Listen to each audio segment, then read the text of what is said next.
sa robe, ses courbes, sa couleur. 1997. Quelle décennie. Quelle année magnifique. Ah mais non, mais je vous parle pas de ça en fait. Hein. Ah non, je parle pas de ça. Je parle de ça. Non, j'aurais pas pu faire ce type d'intro avec une voiture noire. Ou alors avec du café. Mais ça aurait été moins sexy.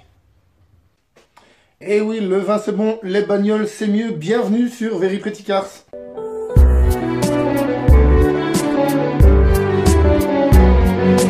Bon, la vidéo va se faire en deux parties parce que sinon elle va durer près d'une heure. Donc on va faire cette première partie, celle que vous regardez en ce moment, qui va toucher l'intérieur, les passages de roues et la préparation du véhicule au polissage. Donc voilà, la partie suivante suivra une semaine ou deux après. Et celle-là, à mon avis, c'est celle qui vous intéresse le plus. Elle touchera la capote, la correction et forcément la protection du véhicule. Et enfin, la présentation finale du véhicule. Alors, avant toute chose, qu'est-ce qu'une Z3? La Z3, c'est le premier roadster à succès de chez BMW. Donc, à ne pas confondre, je ne dis pas que c'est le premier roadster de BMW, c'est le premier roadster à succès de chez BMW, puisque vendu en 300 000 exemplaires. C'est aussi le premier véhicule de la marque bavaroise à être construit hors Allemagne. Celle-ci a été construite aux États-Unis et distribuée dans 120 pays. Elle existe forcément en plusieurs déclinaisons. En effet, vous la retrouverez en coupé et en roadster, modèle qui nous intéresse aujourd'hui. En coupé, vous ne la trouverez qu'en 2,8 litres et en version M. Ici, qu'est-ce qui va être fait? On va tout faire. Donc on va refaire l'intérieur, on va s'occuper des passages de roues, on va s'occuper de la capote, on va forcément s'occuper de la correction au niveau de la peinture et la protection. C'est notre véhicule, c'est le véhicule Very Pretty Cars, donc on va faire ce qu'on aime à ce niveau-là et on va mettre une cire. Nous, on est plutôt friands de cire plutôt que de céramique, donc elle va avoir une cire.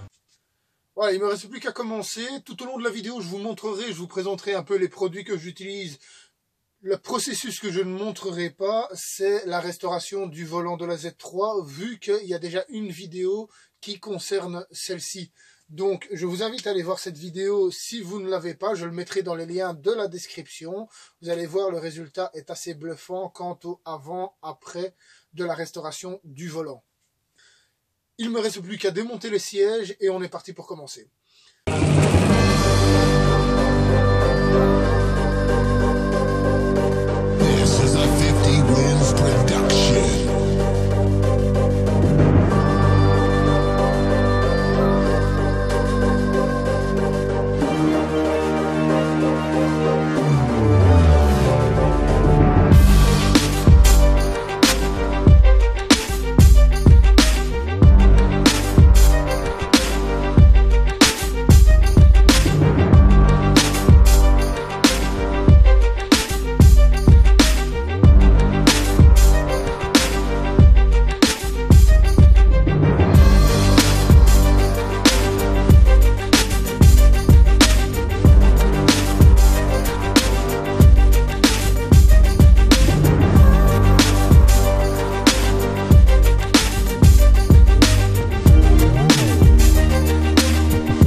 Nettoyage, j'utilise le tout en un de chez Knack & Shimai. Donc pour celui-ci c'est le Green Star. La dilution 1 pour 5 pour tout ce qui est extérieur. Pour tout ce qui est intérieur c'est dilution 1 pour 20. Donc celui-ci très efficace.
nettoyage de la Z3 à l'intérieur est maintenant terminé. Il ne me reste plus qu'à m'occuper des sièges. Donc ici, vous pouvez constater qu'il y a vraiment un gros trou. Donc celui-ci, on va essayer de s'en occuper. Seulement, j'ai commandé le matériel nécessaire. Donc il ne sera pas fait aujourd'hui. Néanmoins, on va s'occuper du nettoyage des cuirs et alors de la reteinte de ceux-ci. Donc pour ce faire, comme d'habitude, on commence avec un nettoyage des sièges. Donc ici, j'ai pris de l'essence de nettoyage pour cuir, pour dégraisser ceux-ci aussi. Ensuite, on va poncer les zones avec du papier très fin. On va poncer les zones afin que la peinture accroche. Donc c'est une peinture prévue pour le cuir du kit, forcément comme d'habitude le Color Look. Ensuite, on va nettoyer ceci et on va mettre une cire de protection.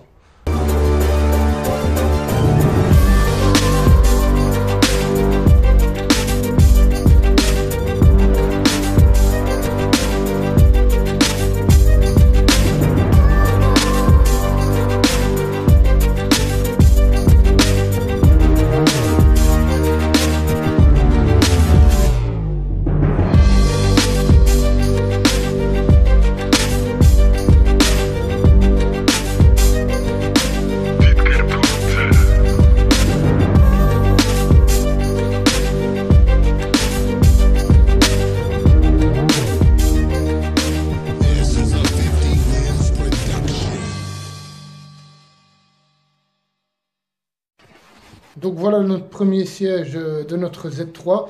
Alors celui-ci n'a pas eu de retouche au niveau peinture, il a juste été nettoyé au nettoyant à cuir doux.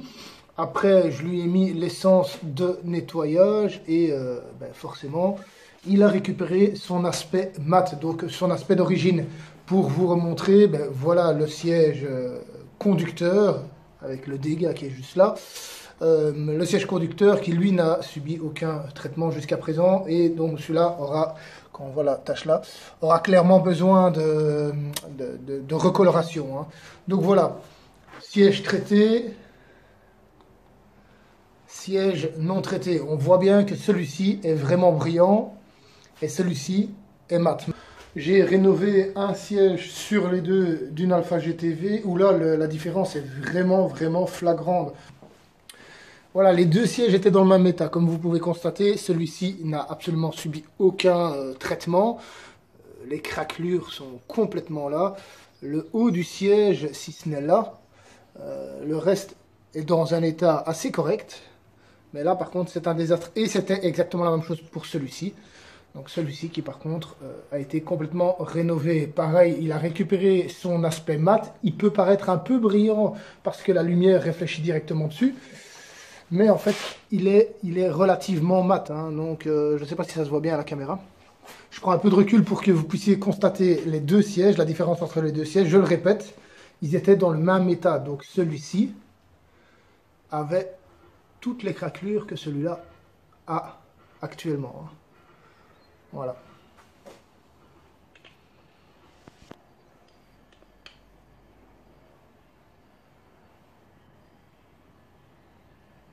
Je vais mettre un petit scellement en cuir, donc ça va redonner une protection supplémentaire au cuir et ça va les renourrir.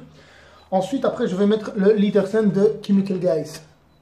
Donc en fait, celui-ci sert à donner une odeur de cuir neuf au véhicule. Donc ici, normalement, vous devez mettre un pchit de chaque côté au niveau des tapis de sol. Personnellement, je vais imprégner les sièges directement dessus et à la fin de l'opération je remettrai un pchit sur chaque côté du tapis de sol.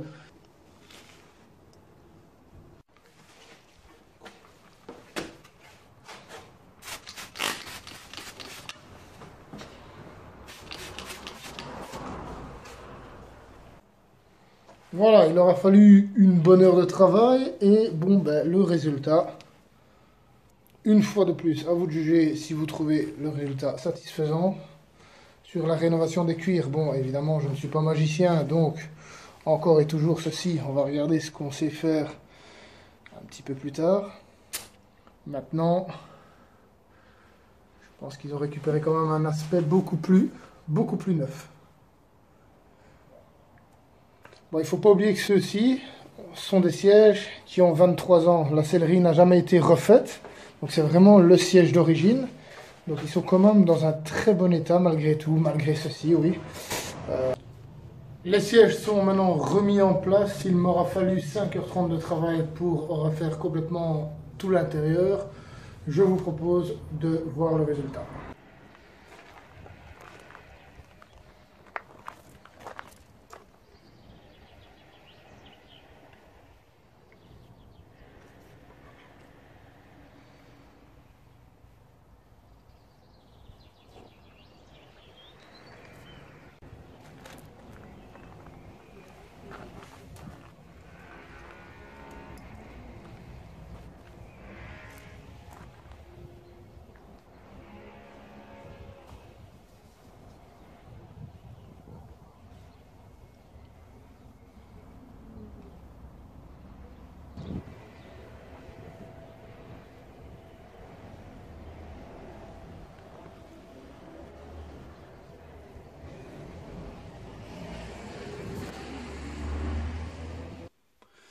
Alors, pour les passages de roue, qu'est-ce que j'utilise? J'utilise un dégraissant moteur. Donc, c'est le dégraissant moteur de chez Belgum qui fait tout à fait bien le travail au niveau des passages de roue et tout ce qui est encrassé. Ensuite, j'utilise le Trix de chez CarPro. C'est un dégoudronnant et en plus un décontaminant ferreux, donc multi-usage. Et en parlant de multi-usage, je termine par, bon, ça c'est mon contenant personnel, mais je termine par le Green Star de chez Nock & Shimize. Donc c'est un nettoyant multi-usage en dilution 1 pour 5. Juste avant d'utiliser ces produits, je vais bien sûr passer un coup de foameur autour, un bon coup de Karcher. Ça va déjà retirer la grosse crasse qui sera autour du passage roue.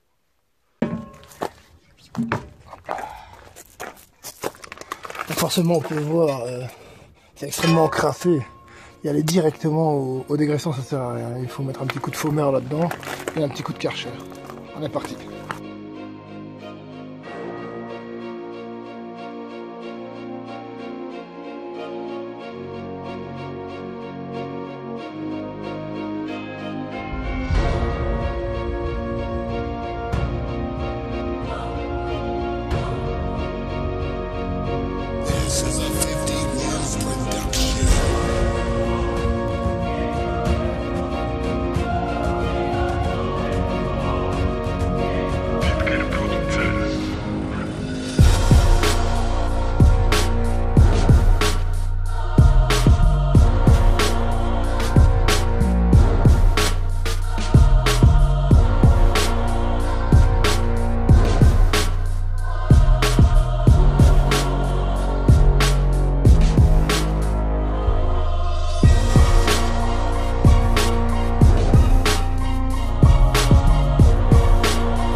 Comme le véhicule est assez ancien, j'ai utilisé l'Iron Snow. Donc, c'est une mousse active qui a des propriétés dans la décontamination ferreuse.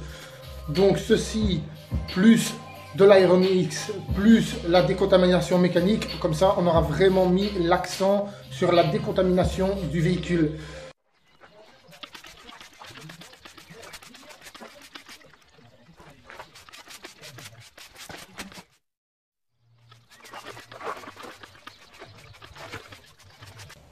sais pas si on le voit bien. Vous voyez tout ce qui est goudron.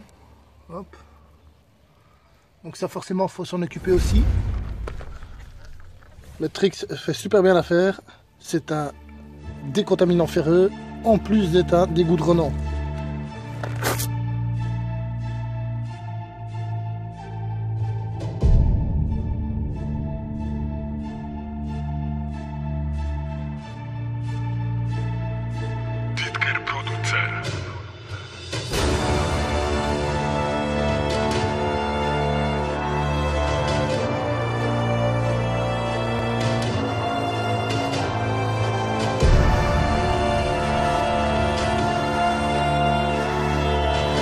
Quels sont les signes que votre véhicule est contaminé? Une fois lavé, vous passez votre main doucement sur le capot. Si vous sentez que le capot est granuleux, on va utiliser ce terme-là, c'est que le véhicule est pourvu de contamination. Donc dans ce cas-là, vous passez à la barre d'argile partout sur le véhicule et ensuite vous passez votre main et normalement le véhicule est censé devenir complètement lisse.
Voilà, notre Z3 est maintenant terminé en termes de préparation. Donc je vais maintenant la rentrer et on va procéder à une inspection totale du véhicule. Vous allez voir qu'elle est plutôt pas mal servie en termes de micro-rayures. Voilà, donc nous voilà face à notre Z3. Donc en termes de micro-rayures, voilà, vous pouvez voir qu'elle en est remplie. On va la faire étinceler. Donc ici. Là, nous sommes sur le capot, pour ceux qui n'auraient pas compris. C'est pas non plus un GTV, hein. Elle est remplie, mais forcément, enfin, franchement, ça va encore. Ici, donc, qu'est-ce qui va être modifié? Forcément, j'ai reçu le logo. J'ai enfin reçu le logo. Donc, voilà, le voilà. On va modifier ça. Enfin, modifier cette horreur, en tout cas. Donc, ici... Voilà, les ailes. Sur du rouge, ça se voit moins quand même. En tout cas par vidéo, on dirait. L'arrière rouge, bien rempli aussi. Donc ici, pour ceux qui n'ont pas vu la vidéo de présentation de la Z3 quand on a été la chercher en Allemagne, vous pouvez constater que le vernis a carrément sauté. Donc on est d'accord, là, le detailing ne sait absolument rien y faire. Donc on va procéder au démontage du coffre. Et celui-ci va aller en peinture aujourd'hui. Donc voilà.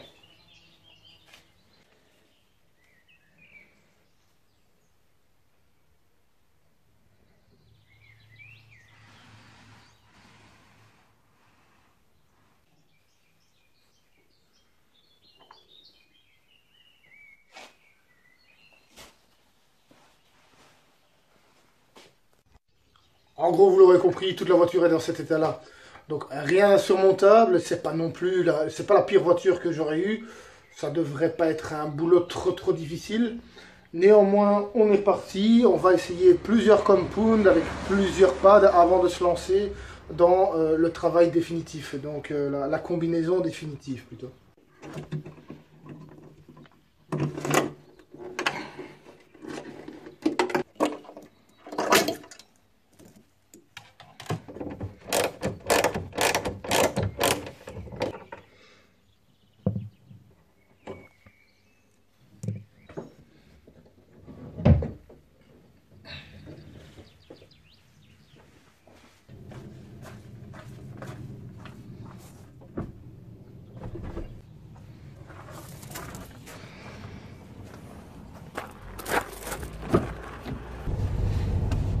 Et oui, j'ai enfilé une petite laine. Donc, j'ai mis le coffre dans le coffre. Et ouais. Je le ramène tout de suite afin qu'il se fasse repeindre.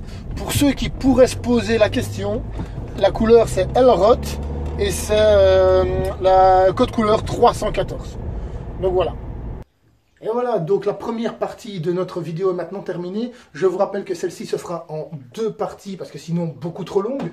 Donc je vous invite à liker, commenter, partager et surtout à vous abonner si vous voulez voir la deuxième partie. Celle-ci sera sûrement la plus intéressante vu que c'est là qu'on va commencer à attaquer la correction et la protection de notre véhicule ainsi que la capote.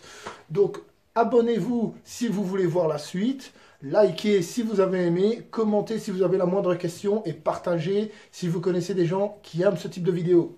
Je vous remercie, je vous dis à très bientôt. La deuxième partie va suivre assez rapidement et on se voit bientôt.